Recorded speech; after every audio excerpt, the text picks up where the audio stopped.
This is Rev'd Up with Bill McKinney, a smarter conversation about cars, the auto industry, life, and whatever else we feel like talking about. Rev'd Up starts now. Hello, Tallahassee. Happy Saturday. Happy Saturday morning. Happy Saturday afternoon. If you're in bed, get up, get going. It's time. The weather's nice. Welcome. I'm Bill McKinney. This is Rev'd Up with Bill McKinney. I'm here with a couple of my friends. Dale Brown. And Andrew DeWerf. We got a few really exciting things coming up, and we're going to kind of outline the show real quick, and then we'll dive in. One thing that we have coming up here pretty quick is May 18th. May 18th. Yep. Where's it at? Golden Eagle. Golden Eagle Golf and Country Club. We are sponsoring a golf tournament out there. This golf tournament is going to be our first time that we've done one, and 100% of the proceeds are going to TMH Foundation, and it is for mental health awareness. We all need a little bit of help with that. It's a great cause. Yep. Absolutely. Good reason. We had some great conversation about it this morning. Why do we want to jump in on something like mental health awareness? I think that the more conversation that we have about it, the more it begins to be okay to talk about it. And I think that there are more people wrestling with it in one way, shape, or form. It could be relationships. A lot of times, you don't connect the dots until maybe it's over. And so I think along the way, with a lot of what we've all gone through in the last handful of years, good communication, good camaraderie, good togetherness, and helping address some of the things that are out there. Part of what I discussed this morning about it, and we were all sitting in the meeting, was we got 132 folks that work at Tallahassee Ford. And very often I'm not selling a car. I'm working with somebody who's got something going on in their life that's a personal challenge. And, I guess, part of my job, is to try to help. And from my chair and my seat, if you will, what I see is there's a lot of challenges out there. I can't be the only person in business that has folks that count on them for more than just a job. And I don't know if I'm getting off track, but I care about my crew, and I think that reciprocates. So I know the things that I was challenged with in my life early on and how I was able to escape it. And I thought if we could shine a light, have good conversation, and make it okay to discuss it and talk about it, for me, having good, engaging discussion is the beginning of fixing a lot of things. So, without a doubt. And when you talk about the mental awareness and you talk about what people are going through, sometimes just walking up to somebody and saying, "Good morning, hello, I hope you have a great day," goes a long way. It does. I do it all the time. I roll the window down. I see people at the light. I roll the window down, and sometimes I think maybe they need a smile. But I cannot tell you when they give one back and they say it back and how excited they are that someone said, "Good morning, I hope you have a wonderful day," by a perfect stranger, what it does to me. Did I ever tell you about the story? Did I tell you about the story of the big dude? No. So it kind of scared me. I'm going to try to make it real quick, but it was very funny. And it was right there down Magnolia. We're going down Magnolia. I pull up to the light. There's a fella that's got his window down about 2 inches. He doesn't look approachable, but it was impressed upon my heart that I had to say it. So I rolled my window and I said, "Hey, buddy." And he looks at me and I said, "Hey, man, God loves you and I do too. And I hope you have a wonderful day. Whatever you're struggling with, I hope it gets better." Light turned green. Boom, I'm gone. We get up to Appalachia. I make a left. I make it all the way down to by Dick's Hardware, and I see this Charger. Sporting Goods. Dick's Sporting Goods. Yes. Yeah. Edit. So I see this Charger in my rear view mirror. He's coming up fast, bro. And I'm like, oh, he didn't like that. Maybe he didn't hear all what I said. And he opens the door, and it's a big dude, and the light's red. And he comes up to my truck, and I'm like, "I'll put the window down. We're going to talk. It is what it is. He's right here. I'm here." And I put the window down. And he goes, "Hey, man." He goes, "I needed that. God bless you." Yeah. I wouldn't have expected that from that fella, but that's the way this world works. And Anyhow, it felt good, didn't it? It did. It felt amazing. And he felt good. Yeah. That's what it's about. That's exactly what it's about. I've got a sixth grader in my house, and I have a conversation with him often about making sure you check on your friends. So when you go to school, make sure you check on your friends, ask them how they're doing. Are they having a good day? Check on them, because you never know what's going on in somebody's life. And we all think, you're 10 or 11 years old, everything's just great, and he's kind of taken that on to, it's kind of a good thing. He's sort of taking that to heart, and he checks on his friends and some other people and just make sure that they're doing good, because you really don't know what's going on in people's lives until you say something to them. Absolutely. It's amazing you're bringing them up that way, Dale. We need more of it. I want to be a better steward of that with my children and make sure that they're their brother's keeper. Just make them aware. Check on people. Yep. We're going to have some sponsorship opportunities are out there. We need 18 teams. A minimum of 18 teams. We can okay. take as many as 22, I think we said. Mm-hmm. And it's $500 per team, correct? Correct. All right. $200 for a whole sponsor. Yep. How many holes in the golf? 18. That's how little I know. You're getting there. It should be a great time. It'll be out there in my neighborhood. I'm going to be there. I'll be hanging out and enjoying the camaraderie of the company. And certainly I'm going to take a few minutes and speak after the tournament to the folks that took the time and engaged us and came out and obviously spent the money to participate. But I think a lot of the folks that we've already seen that have hooked up their businesses is in town. And, I think they sit in the same seat. They've got folks that are counting on them. Mm-hmm. So I think the more that we talk about it as businesses that are kind of helping the folks that are with us go through it, sometimes, frankly, I need to have a discussion with somebody to offload some of the stuff that's on my heart, to be quite honest with you. Mm-hmm. So I don't want to gobble up the entire show with that, but it's something that we've been discussing for about a year, something that we've been working on trying to put together. It falls right in line gala, and that's going to be their focus this year is mental health awareness. So we want to do our part to champion that locally and be a good steward in the community. So. Well, now here's how you can get involved. Okay. Head over to TallahasseeFord.com and register today. You can sign up a team, sponsor a whole, or both. It's completely up to you. And here's the best part. 100% of all the registrations and whole sponsorships go directly to the Tallahassee Memorial Foundation, Healthcare Foundation, to support behavioral health services. So whether you're playing, sponsoring, or just spreading the word, we're making a real impact in someone's life. It's that 100% of the proceeds is a big deal to me. We do a lot of sponsorships in town. We get ourselves immersed in a lot of events. And one of the first questions I ask, is it local? And where's the money? And so for us, that was very important. When we decided to go down this road, I wanted it to be that we paid for everything so that everything that was collected didn't have to go against a debit. It goes directly to them and directly to the cause. So exciting and very important for folks to know that is 100% of the money stays here locally and is for the actual event itself for mental health awareness. Yeah, and the two of you know that I was on the other side of this. I was a PGA golf professional here locally, and I know what the costs are involved with putting one of the tournaments on, and you're paying for the players' lunch, the golf, all that sort of stuff, and that gets sucked out of the entry fee. Mm-hmm. And a portion of your entry fee then goes to whatever that happens to be the charity. This isn't that way in this one. Tallahassee Ford is going to cover all the cost of the golf tournament so that your $500 goes directly to the TMH Foundation. So It's completely 100% headed to TMH, which I think is fantastic. Absolutely. I think one of our other largest events that we do is the Rockin' Reds tournament. And that was another thing, aside from the story with the family, for the Pittman family themselves, is they've championed the same thing, really opened my eyes on what we should do and how we should do it, which is pay it forward first. And let all the additional money that comes in go towards the actual cause itself. We'll be seeing you guys in a couple of months for that one down in Panacea. Yeah, and you talk about these things all the time, and these investments are more and more than services. They're about people, and you have preached that so much that it's so impactful to me personally, because it is about people, and it's what we can do to help others. So this is a really exciting event and really, really fun to do. It's the business we're in. I grew up in this business here, and that it's a people business, and the cars are kind of that commonality, right? That's what brings us together. I've always enjoyed the people part of it. I'm still to this day never had a formal sales training class, but I enjoy the company of folks, and cars are easy. I enjoy the new exciting vehicles and horsepower as well, but we're in the people business. And when that happens, in fact, we were talking about that this morning.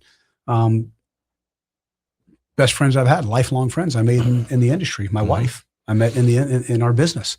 We meet some folks that we don't want to hang out with, but by and large, when you keep yourself open and approachable and you're ready and willing to have good, engaging conversations and care first, you wind up finding you got a lot of common things in common with what might be your customer today, might wind up being your best friend next week. And that's how it is when you get to talk and hang out with people. So for me, beyond the cars, beyond the ability to make a living, it's allowed me to have a social living by having a much broader network of really good friends that I got to know while we were working together. So that's what we got coming up. That's what's on deck. Another big part of the show. And I'm going to ask you time check. How are we looking? We got a minute to go? Yep. Fantastic. We opened it up with what we got going on. We're going to come back in just a few minutes. And what we're going to talk about is fees. And it's not credit card fees this time. This time we're talking about add-on fees, tack-on fees, hidden fees, things that are added to your vehicle when you purchase it that you were unaware of it. We just had a customer come in and trade a vehicle that they bought in Georgia. They had an extended service contract, $14,000. Extended warranties aren't regulated in Georgia like they are in Florida. In Florida, they're regulated through Department of Insurance. So me, you, and my grandmother, we pay the same price, period. $14,000, never seen that. We're going to come back. We're going to discuss it more. It's a scorching hot subject. And we'd certainly like to hear you guys' input on it. So we'll see y'all in a minute. Bill McKinney, Rev'd Up with Bill McKinney, my friend Andrew and Dale. We'll see y'all in just a few. All gas and no brakes. Rev'd Up with Bill McKinney. We'll be right back after this short break. And we're back. Here we go again. About to jump into these fees. Get everybody's attention over here. Fees, and more fees. No, please. Just kidding. Here we go.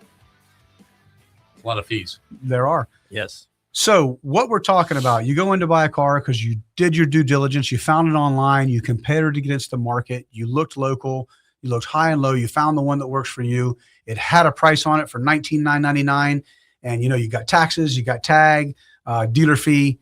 Okay, you're on your way. Now what? I'm going to sign and drive and go home. No, not that quick, not that easy. What? You tell me. Why wouldn't you? What would happen? Well, I'm not committed. I already know what I want. I'm going to buy what I want. Right. And move on. So, right? I mean, in the reality, yes, that's exactly the way it should happen. That's one of the things that we work so hard to make sure that it can happen, by disclosing everything under the sun right up front for the comfort of your own couch or your chair or your dining room table, wherever it is that you happen to be looking on your lovely laptop when you're doing your search. We really try at Tallahassee Ford to put everything out there in front. It's you click the buttons, you make your car deal. You hit the pencil, you change the price, you shop, you're behind off, you find your comfort zone in doing that. And the idea is, and I talked about it before, and at Tallahassee Ford, we don't have a process that relies on you coming into the store to complete the deal. Therefore, I don't have any fees that are relying on a gotcha moment that you didn't know about. Now, that's truly the way I feel about it in my heart about the business. sure. I don't like it. I don't like surprises. I don't want to hear somebody got a bum deal. I don't want to hear somebody wasn't happy about it.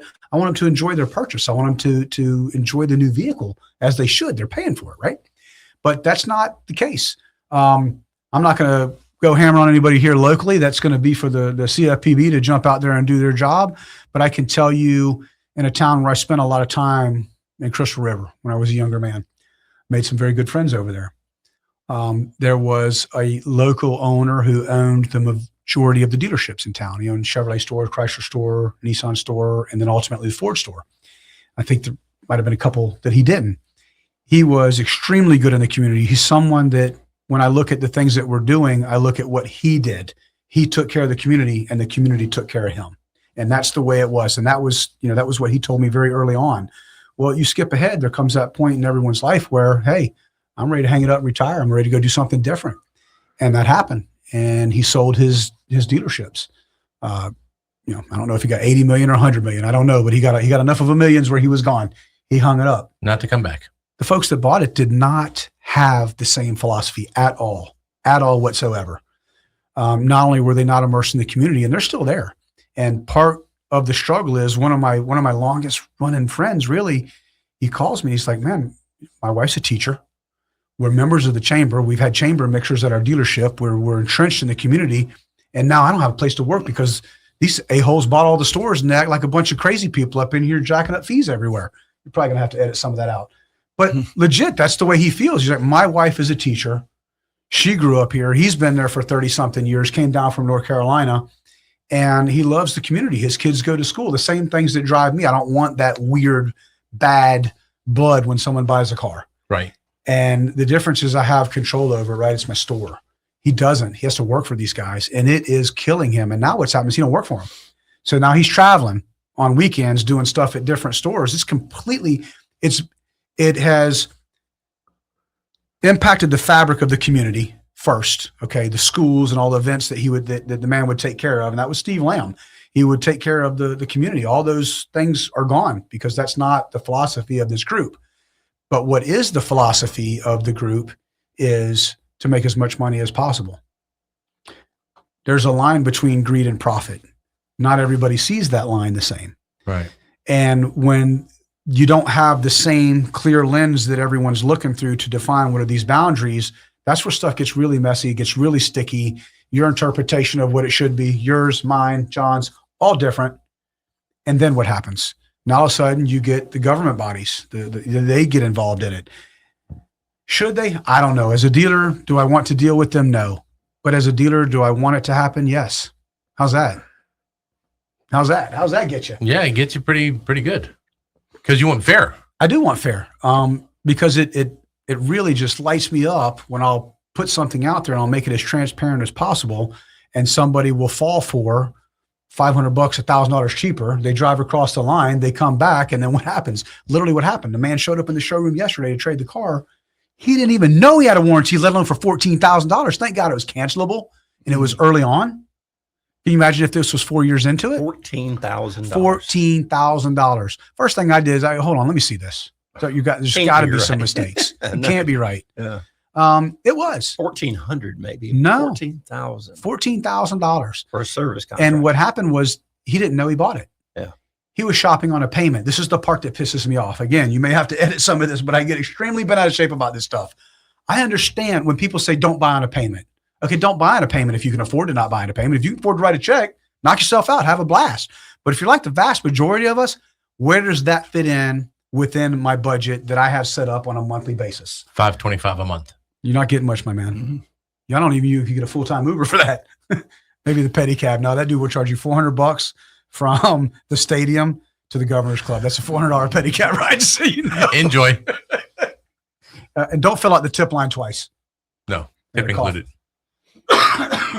So I get all tore up about people giving advice. Don't buy on a payment. Well, yes, find the payment that works for you, but yes, also look at how did they get to that payment. And you're allowed to. You're allowed to ask as many questions as you want. And you can call back the next day and ask questions. And the next day and the next week, it's your money. As I said before, it's 100% of your money. It's ultimately going to be 100% of your responsibility for the financial contracts and obligations that you're signing up for. So you're 100% in control. When you get into these situations where people don't disclose the rest of it, and there's the old, sign here, press hard, 3 copies, that sucks. To believe it or not, I took no pleasure at all looking at that contract and realizing that guy bought a $14,000 warranty. It probably hurt your feelings a little bit. It did more than that. It's not that it hurt my feelings. It's still an embarrassment to my industry. Right, that's what I'm saying. Like, this is the industry, and this person's doing this to people. It's not something, and that's why I talk about things that happen. It happened or it happens. Right. If it happened, mistakes happen. 14 grand's a big one. I'm not gonna give anybody a walk in the hall pass on that one. And obviously that would have been a manager at some point that have okayed that. So that means it made it through the ranks and somebody still didn't say, no, this is not cool. When it happens, then it's who you are. Yeah, that's your character. That's who you are. And that's, Dale, you heard me talk about, you spent a lot of time with me, particularly when I first got here, wanting to make sure that we have a store that's not built on profitability coming from doing the wrong things, one, and also making sure that we build a store that our success is not hinging on one person being there so they can't make it to these obligations that are important, family obligations and things of that nature. So that's kind of getting down the road to something else. But what's happening right now in the marketplace is you've got the Consumer Financial Protection Bureau, is that right, CFPB? And they're out there, and it's been, there's been talk about it for, I don't know, maybe 2 years now. And I guess a lot of like the way the government moves, there's a lot of things going on. So I'm not criticizing. It was a slow movement towards getting this thing going. And now it appears that they've gotten much more serious where they've notified dealers that, hey, this is happening. And while it's happened in the past, the way it happens today is completely different. So I'll do my best to clear it up the way that it's been perceived to me. In the past, maybe you had a car advertised and then you went to the store and the price was different when you went to the store. Well, you have to give credit where credit's due. The government is understanding that the way of the future is not for you to come into the store. So they're not wasting that time. So they're price popping you and you don't even know it. They're going online, getting your website, then submitting an online inquiry. And guess what happens if those two things don't match? I don't want to be that guy. Yep. I pray we're not. Like I say, we got 132 people, and I really stay strong in the conversation about we have one price. That's the price I put. You put. If you put it on Facebook Marketplace, it has to be the same price, because if in our store, if a salesperson puts a different price on a car on Marketplace under their own listing, and I want to come back to that, If they put it on their own listing on Marketplace, but it's a different price on our car, they don't get paid on it if they sell it. I took all the financial incentive out of it. Ask me why. Why? Dealers actually are going to be responsible for what the salespeople do outside of their own listing. So in the beginning, it was your website. You had to disclose. Here's what happens with that. You go on my website, you see a car, everything's broken out as it should be. What if you were looking at Auto Trader or Car Gurus? That's not my website. I don't know everything that they're putting on there. So we've got 1 minute. Yep. We're going to have to cut it and come right back to it, but we're right deep in the middle of the conversation, folks. This is Bill McKinney with Rev'd Up with Bill McKinney, and we will be right back. And we're talking about fees, and more fees. See you in a few.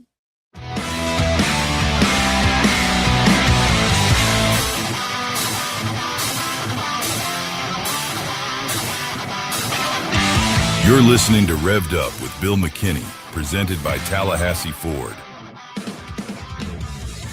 Welcome back. We're back, folks. We are talking about fees, and more fees. Right in the middle of the conversation, we're going to jump right back in it. Here we go. So you go to buy your car, you look online, you see a price, and it looks good. It's attractive. You've done your due diligence. If you are on my website and everything is disclosed, that's great. Well, we're talking about Marketplace, right? Mm-hmm. So, I'm going to put all these vehicles on my Marketplace now. Mm-hmm. And I'm going to sell them for what I want to sell them for. You can't do that. First of all, you can't do that and stay employed at Tallahassee Ford. Oh, okay. I'll have a beer with you, but we ain't working together. You can just cut that part out. All right. You know what I mean? And the reason why is, first of all, I don't like it. Long before they were talking about fees and fines, I lose my marbles because I scroll through the digital flea market. That's what I call Facebook Marketplace. Yeah. I'm in there saving every old Ford F-100 under the sun. That's actually a great name for it. You know what I mean? It is. It's the digital flea market. Huh? That's a good one. Did that bonk? What up? Knocked out scrolling. Sleep scrolling. Anyhow, and I would come across vehicles that that's my car. That's my dealership. That's my store in the background. What's going on? And somebody, has got the car advertised for some wild price and they think they're going to get it. So I put my foot down a very long time ago, long before this came out, and said, if you want credit for a sale that you advertise online, it has to be our advertisement. You, me, my grandmother see the same price, period. And if we don't, I want to find out what's going on, where we're wrong, and how does it go. And that's why I took the financial incentive away from them, meaning you don't get paid for it if you do it that way. If you run our ad, that's your deal. In fact, if you advertise one of our cars on Facebook Marketplace and you run our ad and you do it properly and a sales associate sells it, it's half your deal. You did my marketing for me. That's fair, right? Yeah. Looking at my report this morning, it cost me almost $700 per car deal to get them in the store and hook up. So why wouldn't I do that? Absolutely. But there's got to be rules. There's got to be guardrails or guide rails, if you will. It's got to stay ethical. And when that happens, we don't get ourselves marred down in the mess of fees. So what's happening is, and I think in town, we've heard about the store, at least one of them, that had a protection package that was $39.99. Does that sound right? $3,999. And they added a whole bunch of stuff to the vehicle. No, that's not the price of the vehicle. Is that what you advertised? If that's not what you advertised, then that's not the price of the vehicle. Right. And that's what's happened is consumers have gotten to the point where they're stuck because it's too much going on. And a lot of it is the race to the bottom on the dealer side, right? Everybody's trying to race down to the cheapest price to be able to attract buyers. And then how do you bail yourself out? But I think this is the point where we're getting to the point where we're cleaning up the transaction. I really thought heavily about electrification. Electrification was more of a bona fide checkout process, if you will. And I thought this is going to be one of the paving ways for cleaning up the transaction process when buying a car. Then electrification has gotten, sideways and botched, and it had political bias from one side to the other, and it lost its steam for this, that, and the other thing. Whether you agree or whether you don't agree, some of the changes that were on the horizon didn't come to fruition because electrification has kind of died a slow death now. Mm-hmm. I do think it'll come back to some degree. Maybe it won't be to the luxury status that it was with $80,000 and $100,000 electric vehicles. I think maybe it'll find its way more in an economical sense. But along the way, we've still got to figure out how to get the transaction cleaned up. And dealers didn't get it done. It did not get done. And I don't think that it's because you didn't have dealers that wanted to. I think it's because you didn't have the cohesiveness between the fabric of all the dealers because we're independently owned with the exception of the groups. That's another thing. Do you want a large dealer group to come into your town and own all the stores? No. Why not? Because it takes away from the community. From one. What else? I think what Andrew just said is like it doesn't feel like the community's dealership or they don't have any ownership, more or less. That's the feeling part. Mhm. I come from the auto group. I come from Mhm. the largest auto group in the world. We were nothing, and we started, and we became 373 dealerships across the country. What happens is when they come in, they control pay plans, they control insurance, benefits. They also control pricing. Yeah. Because then you truly do become a single point market town. And if they own the Dodge store, the Chevy store, the Ford store, the Honda store, and their price is X, it is what it is. Right? So it takes away a certain amount of competitiveness for the consumers locally as well. And absolutely, it peels back that community feeling because they're not putting their names on kids' jerseys. They're putting them on NBA and NFL. They're going for the big spend when it comes to that stuff. So it loses that personal connection to the community when that happens. 100%. Now, and if it was all owned by one person, then it would probably be an easier change, right? Hey, these are the prices. That wouldn't benefit you. Maybe there wouldn't be a fee, but if the price was MSRP down the line, do you care? Mhm. So my point here is if the dealerships get themselves together and act accordingly and work as one with our consumers and with the public, then it's just not an issue. So if you go on our website and you look, you'll see our price, you'll see whatever discounts are available, you'll see our dealer fee, you'll see our tag filing fee. It's all there in front of you to see. Now, as I'm sitting in on some of these compliance phone calls and web calls, if you will, there begins to be a bit of confusion. And through that confusion is beginning to pop up a very clear answer. And the clear answer is instead of having a sale price minus a discount, minus a rebate, plus a dealer fee, plus this, it's just have a price.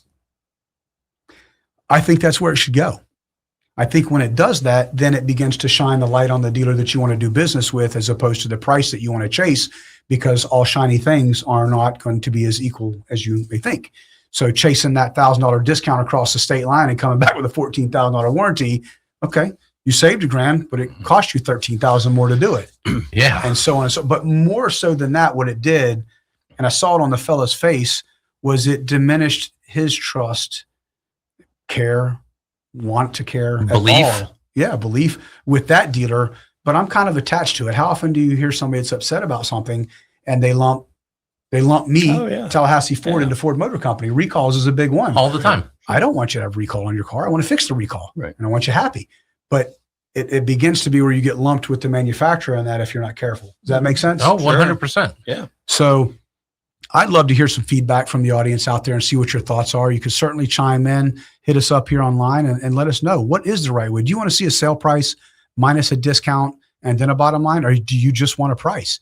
And if you just saw a price, are you really willing to look at the dealer and shop the dealer as much as the price? Now, that's a very old commercial that comes from Nick Nicholas Ford in Enbridge. It's another fantastic dealer that's extremely customer centric. You know, you bring up a good point, Bill. Last week we had a young lady that you interviewed, and you said she interviewed me. She interviewed the dealership. She interviewed me. She did a research and found out what we stood for. And you found that very impressive because typically we're interviewing the employee and finding out the get to know you moments. But then she interviewed you, asking the questions about Tallahassee Ford, asking the questions about what's next, what it looks like here, there, and everywhere, and checking those boxes. And that was very impressive to find someone that's interested in us. It's just like any inventory we are out there looking for. We research the inventory to find out what works best for our customers and the deals that we have also. So I thought it was very interesting for you to come back and go, well, you know what? She interviewed us and I interviewed her, and it's a good fit. And those are the things that make a lot of sense. So when you do that research and you find out, hey, wow, this works, this works, this works. Now I'm in a happy place and I feel comfortable coming in here and asking these questions and being exposed to all the truth up front and nothing hidden. And what happens is when you take somebody that's done the research and have taken the time to invest in the deal and making sure that they're comfortable with everything, and then they come to the dealer and they're met with the confrontation of something that's different than what they saw, it's not only a no, it's not only a smack, it makes you feel like what you did was worthless. Sure. Does that make sense? Yeah. And so then that's another thing that degrades the actual experience itself. So, And we live in a digital world. We live in an online world, right? So the online world should represent what the online real world looks like too. So whatever we're representing online, that should be the same fit and finish when you come into the store. It feels the same way you were online. And that's why you have the pricing the way it's priced here. And you say, boom, this is what it is. So I do a lot of that. I do a lot of the pricing, particularly on the pre-owned and on the new. You know what I do? I go to our competitor Ford stores. I see what they got, and I make sure we're a whole lot cheaper, and I make it expensive to compete. Same thing on used cars. I want to make sure that we are within the, maybe the 1 through 4 as far as pricing range, as far as the best price, and that may be mitigated by miles. If it's higher miles, I want it to be the least expensive one out there. I know how I'm going to look for things. I still sort by the value and the budget of things. We got another minute to go? Yes, sir. Man, we're burning through it. All right. We are talking about online deals, fees, and what does that do for you and to you as a consumer. We'll be right back. It's Bill McKinney. We're Rev'd Up with Bill McKinney, and we'll see you in a few.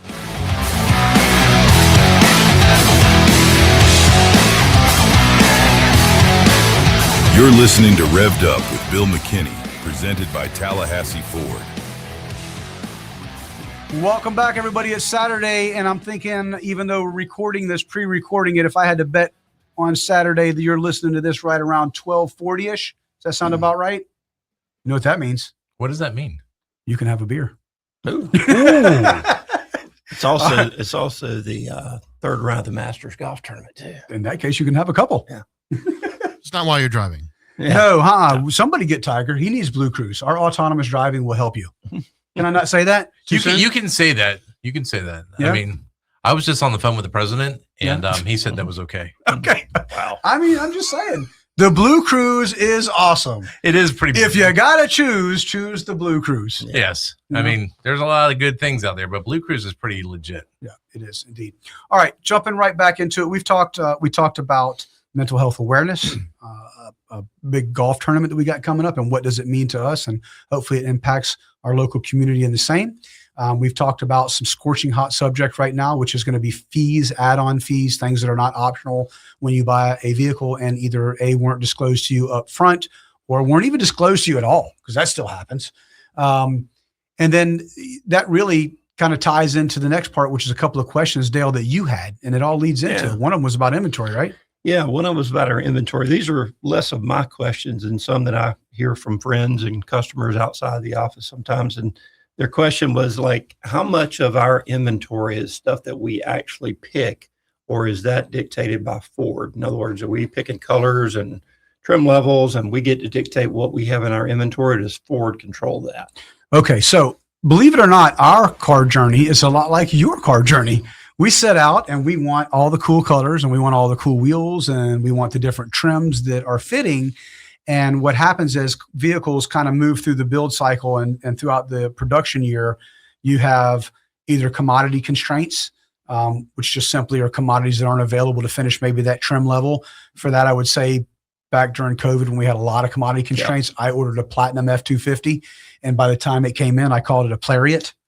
And everybody said, why? I said, because it's a Lariat with a Platinum tailgate applique. All the Platinum options are gone because I had to take them off or my truck was stopped. It wouldn't get built. Massaging seats was one that just kind of went away. And, it started to, it irritated some customers of mine that had ordered a Platinum and a couple things got deleted on the factory level. So. Yep. And you have to make a decision. Do I want a truck or do I want the truck that I ordered and run the risk of not getting it? So I checked options off every time it got hung up, and you kind of don't realize little by little by little. And the next thing you know, you got what you got. Still a gorgeous truck. I didn't buy it. It wasn't what I wanted. But my point there is our car journey very often starts out like our consumers. Now we're buying more, but we have a lot of the very same wants. Now, when you get into positions where you see, I don't know, what did we have out there? We had a Platinum. We got a whole bunch of Platinum F-150s that had some ugly wheels on them. I questioned it. I was like, they were STX wheels. There's a perfect example. I didn't want those wheels, but I did want a truck. I wanted some kind of truck to sell because you can't sell from an empty shelf, right? What's the trade-off? It's cheaper, without a doubt. That wheel didn't cost as much. It's less expensive. And it gives us options that we typically do at the dealership. We may put a lift kit on it. We may put wheels and tires, and those are optional to whoever buys it, but we may try to redress that vehicle. So the best way I can answer that question is our car journey is very much like the consumers. We set out and we order what we want. And then when Ford kind of goes to the allocation, we take what we can get. Now I will tell you, if you looked at our inventory, I mean, when I got there, I think we had 30, 40 cars on the ground, and we've had as much as 600. Yeah, close to it. The additionals coming in would have put us about 750. That happens, and I think most of the manufacturers are going to be in the same. They want to supply vehicles to dealers that sell them. That's also why I like volume. I'd rather have it to the truck today and gone tomorrow and replace it with something else and not have stale merchandise.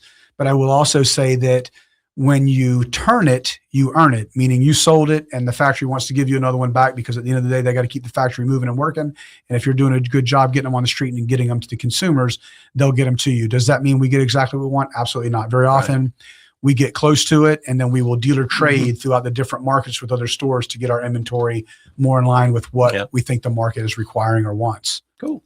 Another question I get from time to time is, we're kind of getting towards the end of a school year right now, colleges and high schools, and some of these first-time car buyers, maybe your daughter graduated from high school and getting ready to go to college, but a first-time car buyer comes into the dealership. What are the types of things they could bring with them when they're looking to be, having to finance a first purchase, like driver's licenses? And I was going to say, hopefully it's not like going to the DMV and getting I'm your gonna give driver's you a license list. the yeah, first I mean, time. if they don't have their driver's license, they got to have some sort of, and then maybe they're not right out of high school, but they still could be a first-time car owner. Sometimes this might be an electric bill to be proof of residence, that kind of thing. Yeah, I mean, Those I'm types of gonna things. give you a bit of a list. I'm gonna make it as brief as possible, but I'm just gonna be as completely honest as I possibly can. If you have someone come into a dealership, any dealership, even my dealership, and they're a first-time buyer, bring a companion of trust. Dealerships don't want to hear that. I didn't want to hear it as a salesperson. It gets on your nerves because it's one more person that you got to answer questions for, right?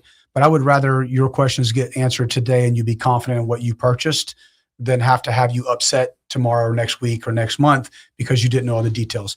Bring a companion of confidence, somebody who you can talk to, that you trust their opinion and their judgment, preferably somebody who's bought a car. I will tell you, don't take advice from people that don't get stuff done. You know what I mean? Don't let people tell you to do things that they've never accomplished. That's a big ass waste of time. I put a door in You're gonna last have week to at my edit it. friend's house. Yeah. You're going to have to edit that part out, but golly, that happens all the time. You know what I mean? Don't, bring mom, dad, somebody. I mean, I don't, if you've got somebody close to you that has experience buying a vehicle that's a confidant, that's your first thing to bring. Yeah. Okay. A co-buyer could be. Yeah. And it may be. And the reason why I say that is, we have Ford Credit, who's an absolute cannon. They are a partner. You see that plaque hanging on my wall, says 25 years we've been together. Ford Credit has been instrumental in my success. While they're not the best rate lender out there, unless it's a sub-vented rate, one of the 0%, 1.929.394, those are great rates. But on those standard rates, they're not. What do they probably start at 6, or I think it's 5.49 now. Yeah, it's up there. Point being, one of the areas where they're really good is Ford.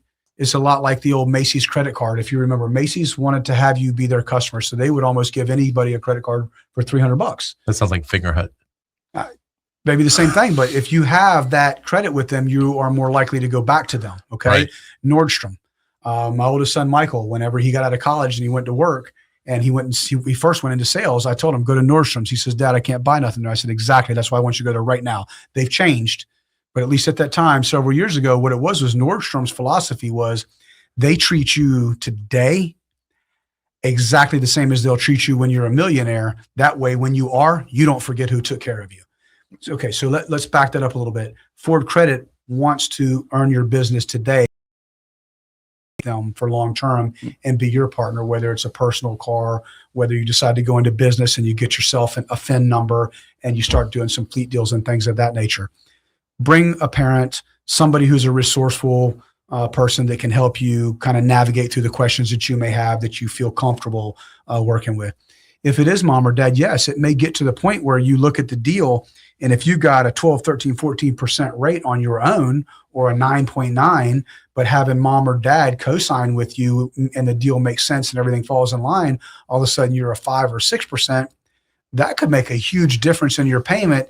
It can make an even larger difference in your tradability in the future, which is what I want. That's something you guys hear me talk about all the time. Don't go out there looking to make one deal. I want you to sell them a car, their mom a car, their family a car, their grandmother a car, their friend a car. I want to sell everybody a car. Mm-hmm. So you got to do business in the right way. You got to, I guess it's that old saying, pigs get fat and hogs get slaughtered, but be kind to your customers and keep them for a very long time. bring a confidant, and then also bring documentation of what you have, because a lot of times when you're going for your first loan, you may not have the proven history within the credit bureaus that says you are established to purchase this amount of money or borrow this amount of money and be responsible paying it back, because making a $30 credit card payment is a whole lot different than making a $500 car payment, right? Correct. So bring your paycheck stub, your most recent one. It's important because I see a lot where folks misstate their income. And very often it's misstated the wrong way. It's not They're overstated. making more than what they're claiming No. they're making. Or making No. less. No. So when you get into the subprime world, you tend to run into the folks that are making more. They think they're making more than they're making. Very often what happens is you ask somebody how much they're making and they'll tell you what they got. But when it comes to the world of finance, it's your gross, it's your pre-tax income. Yeah. And I'm still surprised at how often people don't know what their pre-tax is, or it's maybe the first time they've been asked. So bringing your paycheck stub, your most recent one, it takes the guesswork off the table. And when you're sending that deal to a lender, whoever's sending it for you on your behalf of the dealer, I know I wanted to be very factual in it. I did not want to have a mistake on that app because it creates apprehension on the buyer side. So automatically you may see a turn down. The computer is going to score it first and it's going to go, hey, no credit. They have no borrowing power. They haven't done this before. Bloop. So I try to jump in and make the call when it's pending, and I'll grab the app number and I want to get a hold of an analyst and I want to talk to a story. You know, hey, I got Forrest here. Forrest is Dale's son. He graduated high school. He's going to college as a pitcher. He works here, you know, part-time. He still lives at home. I talked to Dale. He's got no plans to go get an apartment, so I don't see anything change on his income for expenses. You want to paint that picture, that pretty picture. To make it make sense, right? Yeah. And that very often is a big part of the deal structure and making it make sense to the buyer. It's way different than just submitting it online and not talking to somebody. When you're able to have that conversation with that buyer or that person that's making that credit decision, and you can build that story, there's a lot of magic behind that. They're ultimately responsible for their default percentages and what they are. And by the same token, I don't ever want to burn a buyer where they're in hot water because they did something for me that they wouldn't otherwise do for someone else. So when I'm going to ask them to stretch and get out there, I want to make sure that I've given them everything they need to make a comfortable decision as well. And that very often is the reason why I think I'm able to get some things done for folks that others aren't. I've had that happen quite often on some of our NIL agreements, right? They're not necessarily working, but they have NIL money. And when we sit down at the table, you know what the first thing mom and dad want to know is, right? How much? You going to get me off of this loan and off of this insurance? So being able to get it done on their own is a big deal. But that comes from having a good conversation, getting all the factual information, submitting it properly where you don't leave a bunch of holes and cause questions of that nature. So it's has a little more challenge when you don't have credit, but having those things up front make all the difference in the world. The other thing is, find a dealer that you're comfortable with. I cannot put enough emphasis on telling folks, find a dealer that you're comfortable with. Find a dealer that's willing to sit down and talk to you, whether you're buying a car or not. I remember when I wanted to buy my first truck, and I don't know how much time we got to go quick. I think I just told the story. $89.99 for the Ford Ranger that sat out front. It was that yellow sign with the arrow, and they put the things Sticker there. over it. Yeah. I had my money from the watermelon fields and tobacco fields, and for that summer, and I had a YZ 125. I sold it. And when I went up there, that guy ran me off and asked me where my daddy was. I did. I was underage. I needed my dad. But in my house, if you needed a cosigner, guess what? You needed a cosigner. That didn't mean Still need a cosigner. Yeah. So you know what my cosigner's name was? Casharulu. Yeah.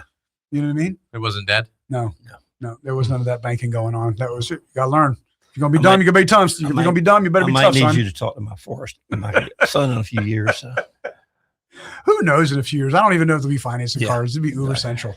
I got one more question that comes up. I know we're running short on time, but hybrids, electric cars, gas prices are through the roof for a little bit here. What are we doing on that now? What's kind of first thing? Don't panic. Yeah, this I talked about it before. Don't panic. It's expensive. When we just filled my truck up, I told y'all, get comfy, boys. Yeah. We're getting ready to see this bad boy roll over $150 right now. Yep. Ding ding. Don't panic. Yeah. Okay. I saw this when we went through the financial crisis way back when gas prices hit the ceiling. I saw people making huge mistakes, and maybe in the reality at that time, maybe I didn't even realize the mistake that was because I didn't know where we were. When was this going to end? I talked about it before. Prior to the financial crisis, I never knew what recessions were. I think it was that Alabama song. I was so broke I didn't know. It didn't matter.